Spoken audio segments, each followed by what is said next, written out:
update Nadine Lostri, may mensahe ito sa Katniel dahil nalaman nga ni Nadine Lostri kung saan ay nagkalat na nga sa social media ang hiwalayan ni Catherine Bernardo, Daniel Padilla.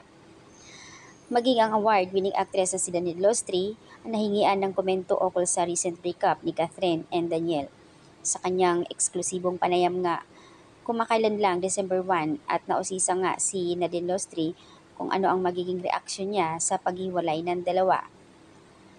Anya, ayon kay Nadine Lostri, wala siyang masyadong masabi ukol dito sa Katniel breakup dahil hindi naman sila gaanong close isa't isa. Pero mayroon siyang nasabi na ang tagal ng 11 years sa ad ni Nadine. Bukod rito ay nagbigay din siya ng kanyang pananaw ukol sa love team. Talamak na sa Philippine showbiz talaga, ang hirap. Anya, dapat lang daw na talagang magiging professional at hindi dapat ipinipilit ang love team. Lahad ni Nadine, that's how it should be naman. I think that's how it should be, but I understand din naman why sometimes the management would force it for a business reasons. But I'm happy because now showbiz industry is changing.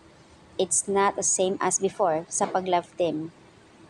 Which is true kasi sa daming mga love team talaga, sobrang napagdaanan nila ang hirap, andun yung zelos, andun ang awayan, kung ano na lang. Kasi pag once na natambal sa iba, syempre andoon yung zealous nila. Ngayon, every time na magkasama, kumbaga wala na silang partner, kahit saan sila, walang problema sa kanila. Marami na nga ang love team na nagkatibulag. Everyone is more understanding and everyone is more professional. I think it should be like that. Dagdag pa niya. Chika pa niya, maswerte siya sa naiintindihan ang mga fans noong sa kanyang mga ex-boyfriend na si James Reid dahil nagkakahiwalay man sila noon, at least maayos ang kanilang breakup. I'm very lucky because there are fans who also understand even when I'm dating again. There were fans are very supportive. So, yan po yung update.